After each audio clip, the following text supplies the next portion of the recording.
우리 교회 등록하신 분들 가운데 많은 분들이 우리 교회는 상식이 통하는 교회여서 참 좋다라고 하는 말씀을 많이 해 주십니다. 감사하면서도 또 한편으로는 많은 생각을 하게 되지요. 얼마나 상식이 통하지 않는 세상에서 살면, 얼마나 통하지 않는 교회를 많이 경험했으면 이러한 생각을 하실까.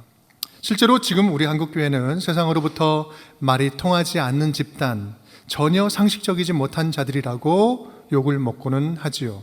참 안타깝습니다. 어쩌면 가장 말이 잘 통하고 상식이 통해야 하는 곳이 이 진리를 맡은 교회가 아니어야 할까.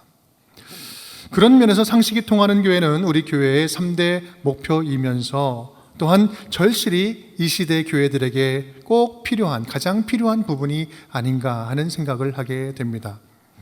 그렇다면 이 상식이 통하는 교회, 상식이 통하는 교회는 구체적으로 어떤 교회를 말하는 걸까요?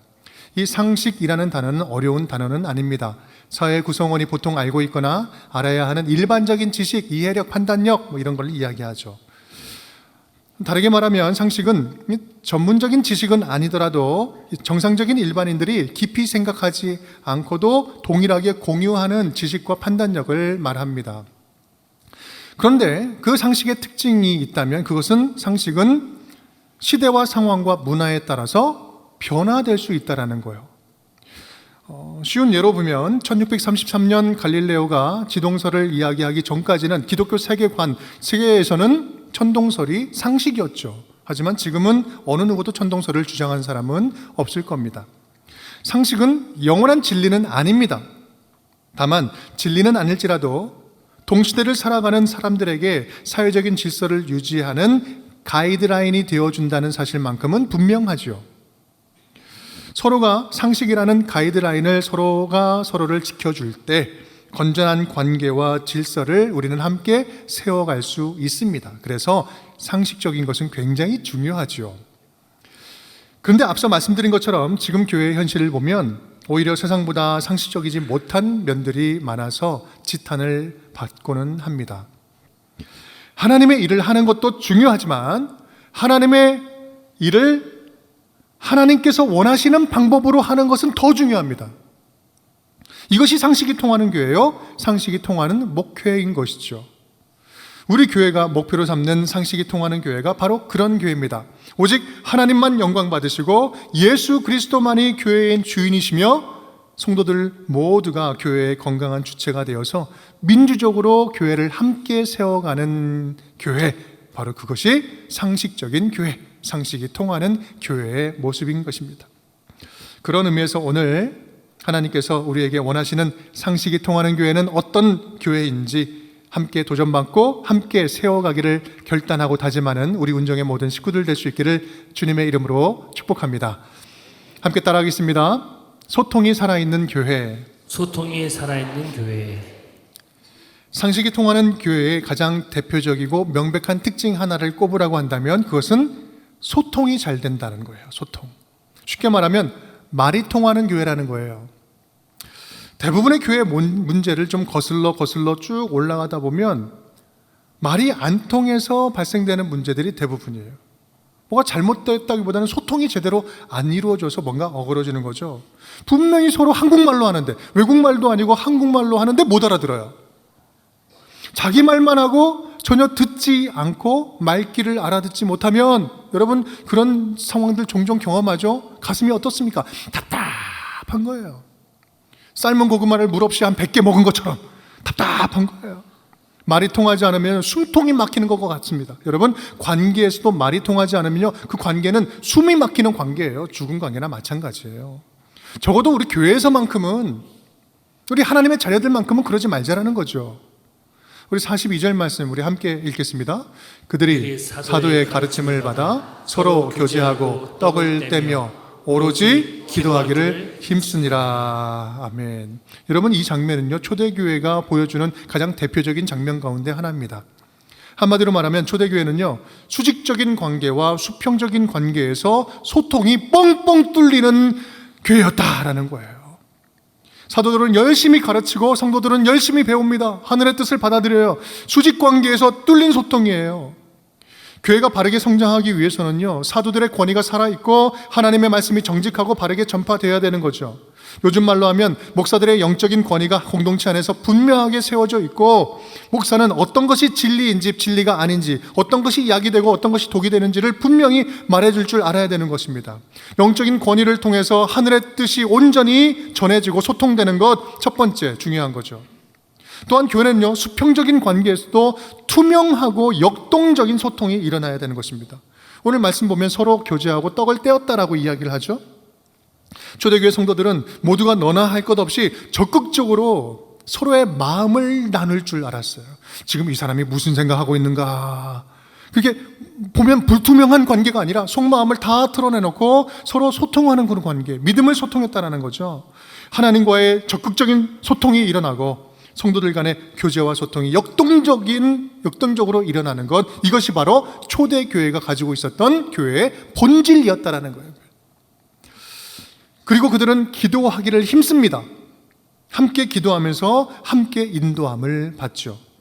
성도들이 서로 말이 통할 수 있었던, 그 소통이 잘 이루어질 수 있었던 비결은요, 함께 기도하는 공동체였기 때문에 그렇습니다. 사람과의 소통이 막히면 하나님과의 소통도 막히는 것이고요, 또 하나님과의 소통이 막히면 사람들과의 소통도 막힐 수밖에 없는 것입니다. 그래서 상식이 통하는 교회는 세상적인 지식이나 사회적인 경험으로 교회를 운영하는 교회가 아니라 기도로 영적인 소통을 이룰 줄 아는 교회, 그것이 바로 상식이 통하는 교회입니다. 그래서 저는요, 여러분들이 권면도 해주시고 또 충고도 해주시기도 하는데, 죄송하지만 기도가 느껴지지 않는 조언은요, 감사하게 듣지만 절대로 정책에 반영하지는 않습니다. 왜냐하면 아무리 맞는 말 같은데요, 맞는 말 같아도 평안이 없고 그 가운데 화목해하는 영이 있지 않으면 그것은 기도가 부족한 조언이기 때문에 그렇습니다. 초대교회는요, 그러한 소통이 원활하게 일어난 교회였어요. 소통이 그렇게 잘 되던 초대교회도 6장, 사도행전 6장을 보면 갈등 문제가 발생됩니다. 6장 1절 말씀 우리 함께 읽어보겠습니다. 그때 제자가 더 많아졌는데 헬라파 유대인들이 자기의 과부들이 매일 구제에 빠짐으로 히브리파 사람을 원망하니. 초대교회가 이제 열심히 구제 활동을 하는데 헬라파 사람들은 제외되고 히브리파 과부들에게만 구제가 이제 매일 일어나는 거예요. 그러니 헬라파 사람들이 원망하고 불평을 내려놓죠. 여기에서 이 순간 우리 초대교회 성도들은요, 이 문제를 멋지게 해결을 해 나가는데 우리가 여기를 좀 주목할 필요가 있습니다. 어떻게 해결했을까요? 2절 4절 제가 읽겠습니다. 12사도가 모든 제자를 불러 이르되 우리가 하나님의 말씀을 제쳐놓고 접대를 일삼는 것이 마땅하지 아니하니, 형제들아 너희 가운데서 성령과 지혜가 충만하여 칭찬받는 사람 7을 택하라. 우리가 이 일을 그들에게 맡기고 우리는 오로지 기도하는 일과 말씀 사역에 힘쓰리라 하니. 아멘. 지금 어떻게 해결하죠? 사도들이 제자들을 다 불러 모아요. 그래서 회의를 합니다. 열린 회의를 하죠. 결론부터 이야기하면 그들은요, 자신의 일들을 다 분산시킵니다. 쉽게 말하면 권한과 책임을 다 나누고 평신도 리더십들을 세워서 그들에게 위임하고 그들에게 일을 맡겨요. 소통이 막 살아있는 거죠. 리더들이 이 문제 제기를 적극적으로 수용하는 자세가 되어 있었다라는 거예요. 이것이 초대교회 리더들이 보여준 상식이 통하는 교회의 모습이었습니다. 여러분, 이것이 바로 우리 운정교회가 지향하고 또 추구하고 있는, 진행하고 있는 상식이 통하는 교회, 소통하는 교회의 모습입니다. 우리 두 번째입니다. 우리 함께 따라하겠습니다. 기적이 상식이 되는 교회. 기적이 상식이 되는 교회. 43절로 45절 우리 함께 읽어볼까요? 사람마다 두려워하는데 사도들로 말미암아 기사와 표적이 많이 나타나니 믿는 사람이 다 함께 있어 모든 물건을 서로 통용하고 또 재산과 소유를 팔아 각 사람의 필요를 따라 나눠주며. 아멘. 43절 말씀을 보면 흥미로운 표현이 나와요. 사람마다 어떻게 했다고요? 두려워했다. 사람들이 보면서 두려워했대요. 성도들을 보면서. 이게 무슨 말일까요? 쉽게 말하면 당시 사람들이 성도들을 보면서 일종의 신적인 경외감을 맛봤다라는 거예요. 인간적으로 볼 때 이해가 안 되는 일들을 성도들이 아주 열심히 잘 해내는 거예요. 성도들이 성령 충만함을 받으니까요, 자기 물건을 자기 것이라고 하지 않고 다른 사람들의 필요가 보이면 능동적으로 먼저 보고 적극적으로 나눠주고 흘려보내기를 시작합니다. 여러분, 이런 모습은요, 그때나 지금이나 맨정신으로 할 수 있는 것이 아닙니다. 눈에 보이지는 않지만 뭔가 그들에게 어떤 힘이 강력하게 작용하고 있는 거예요. 그래서 과거에는 볼 수 없었던 기적과 같은 삶이 펼쳐지기 시작한 거죠. 적극적인 섬김과 자발적인 나눔이 일상의 삶이 되어가는 거예요. 그러니 4장 34절에서는 어떻게 표현하고 있습니까? 그 중에 가난한 자가 없더라. 그 중에 가난한 자가 없대요. 여러분, 이거 살아있는 기적 아닙니까? 그러한 모습, 그러한 분위기, 그러한 섬김과 나눔의 모습, 그 힘을 느끼니까요, 경외함을 어떻게 느끼지 않을 수 있겠어요. 또한 실제로 그들 사이에 기적과 표적이 많이 나타납니다. 예수님께서 병든 자를 고치시고 귀신을 내쫓았던 역사가 성도들에게도 일어나기 시작한 거죠.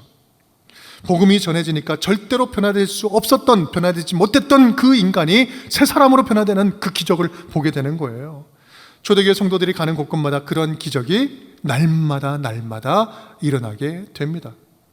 초대교회 성도들은 날마다 그런 기적을 보며 살았습니다. 말 그대로 매일 하나님께서 베푸시는 기적이 상식처럼 일어나는 삶을 살게 된 것이죠. 여러분, 꼭 기억할 수 있기를 바랍니다. 우리에게는 놀라운 기적과 같은 일들도요, 하나님 보시기에는, 하나님께는 아주 일상적인 일이에요. 아주 상식적인 일이라는 사실을 꼭 기억할 수 있기를 바랍니다. 우리가 하나님 안에 붙어 있고 하나님 안에서 하나님의 능력대로 살아가면 하나님의 기적이 우리 가운데 삶의 일상이 될 줄 믿습니다. 우리가 추구하는 상식이 통하는 교회는요, 이렇듯이 하나님의 기적이 상식이 되는 교회입니다. 실제 우리 교회 8년의 역사를 되돌아보면 돌아볼수록 한 사건 한 사건이 생각나면 날수록 드는 생각은요, 기적의 연속이었다라는 거예요. 여러분, 개척 7년 만에 3번 분립하면서 훈련된 성도님들 360명을 파송을 했습니다. 여러분, 제가 신청 받은 분들만 360명이에요. 보내는 입장에서 왜 타격이 없겠습니까? 솔직히 당장 힘들던 것 생각하면요, 재정도 줄고 조직도 빈틈을 메꾸는데 뒷감당이 쉽지 않았어요. 쉬운 일이 아니었습니다. 하지만 하나님께서 일하시니 기적과 같이 더 채워주시고 주는 자에게 더 부어주시는 축복을 온몸으로 주님께서는 느끼게 해주셨죠. 이것은 느끼지 않으면, 경험하지 않으면 알 수 없는 축복입니다. 당장 재정과 성도는 줄었지만 그때마다 우리 하나님께서는 우리에게 더 큰 믿음의 분량을 주셨고요, 더 큰 사명을 주셨고, 더 큰 비전을 우리에게 계속해서 부어주셔서 지금까지 우리가 여러 가지 일들을 자연스럽게 기쁨으로 섬기고 나눌 수 있는 교회가 세워질 수 있었습니다. 그리고 또한 그 또 다른 기적들을 담아주시려고 지금도 새로운 일들을 우리에게 기대하고 맡겨주시는 줄 믿습니다. 그래서 여러분, 앞으로 열심히 돕고 적극적으로 흘려보내고 힘써 나누고 하나님의 사람들 세우고 어려운 교회를 섬기고 우리 구출하고 열방에 있는 교회들, 열방의 교회를 세우는 이 선교적인 교회가 되는 일에 더욱더 주저함 없이 열심을 내려고 합니다. 왜냐하면 그것이 바로 기적을 상식처럼 경험할 수 있는 가장 확실한 비결임을 우리가 너무 분명하게 경험했고 알기 때문입니다. 사랑하는 여러분, 지금 우리 안에서 또한 우리를 통해서 일어나고 있는 하나님의 기적과 같은 일들을 조금만 더 기대했으면 좋겠습니다. 초대교회 성도들처럼 기적이 상식이 되는 일들을 기대하면서 자기의 인생을, 나의 시간을, 나의 물질을 적극적으로 주님께 아낌없이 드릴 수 있는 하나님의 자녀들이 될 수 있기를 주님의 이름으로 축복합니다. 세상 사람들 앞에서 제발 좀 주눅들지 말자고요. 우리가 예수 그리스도를 가슴에 품고 당당하게 나아가면요, 겉으로 표현하지는 않아도 초대교회 성도들을 보고 두려워했던 것처럼 신적인 경외감을 저와 여러분을 통해서 그들도 느낄 것입니다. 그럴 때 하나님을 보는 것이죠. 그래서 가는 곳곳마다, 우리가 기도해주는 곳곳마다 기적이 상식이 되는 현장이 다 되실 수 있기를 주님의 이름으로 축복합니다. 3번째입니다. 따라하겠습니다. 칭찬받는 교회. 칭찬받는 교회. 상식이 통하는 교회가 될 때 나타나는 특징, 우리 46절, 47절 우리 함께 읽겠습니다. 날마다 마음을 같이하여 성전에 모이기를 힘쓰고 집에서 떡을 떼며 기쁨과 순전한 마음으로 음식을 먹고 하나님을 찬미하며 또 온 백성에게 칭송을 받으니 주께서 구원받는 사람을 날마다 더하게 하시니라. 아멘, 아멘. 초대교회에서 가장 눈에 띄게 변화된 모습이 있었다면 그것은 바로 성도님들의 마음을 하나로 모으는 모습이에요.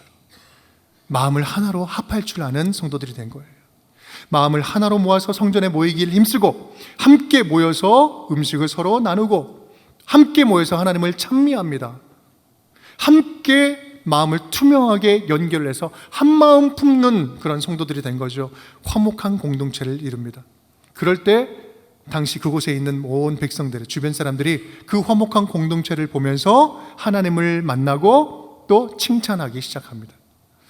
서로 화목할 줄 아는 것뿐만 아니라 교회 밖의 사람들에게 하나님 안에 있는 샬롬이 얼마나 아름다운지, 얼마나 참된 평안을 주는지 보여줄 줄 아는 선한 영향력을 끼치는 칭찬받는 교회가 되었다. 여러분, 상식이 통하는 교회는요, 교회 안에서도 교회 밖에서도 화목해야 하는 특징이 있습니다.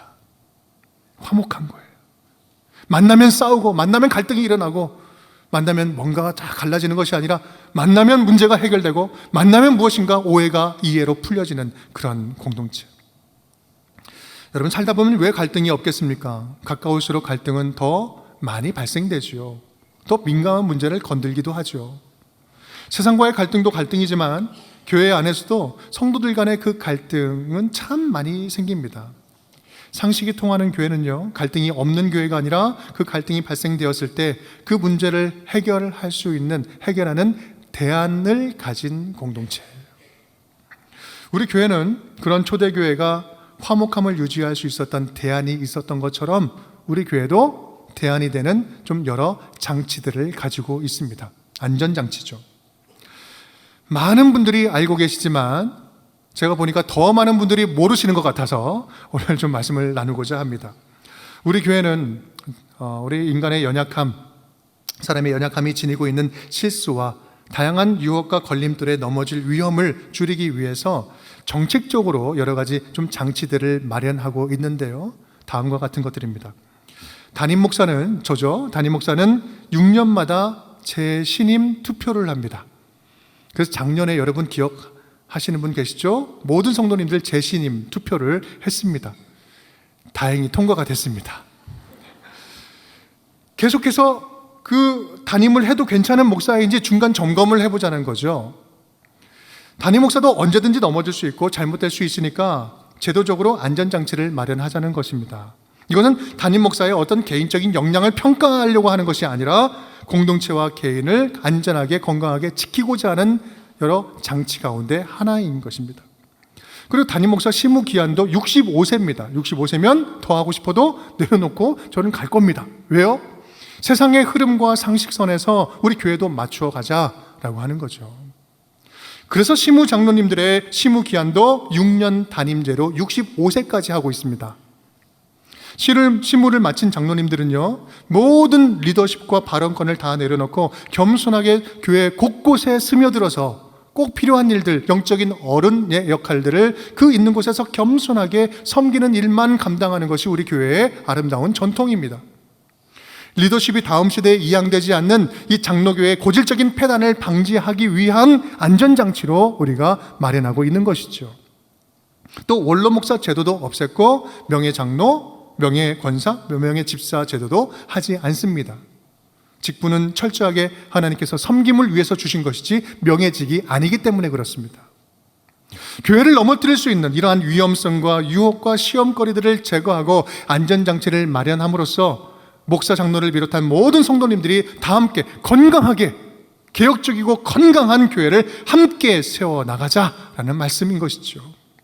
이러한 개혁 정신과 결단과 실행들이 보이지 않게 우리 운정교회의 면면이 그 안에 흐르고 있었기 때문에 지금까지 우리 교회가 건강하게 여기까지 세워져 올 수 있었다라고 저는 확신합니다. 다만 계속 말씀드리는 것처럼 진정한 개혁교회는 계속해서 멈추지 않고 개혁하는 교회예요.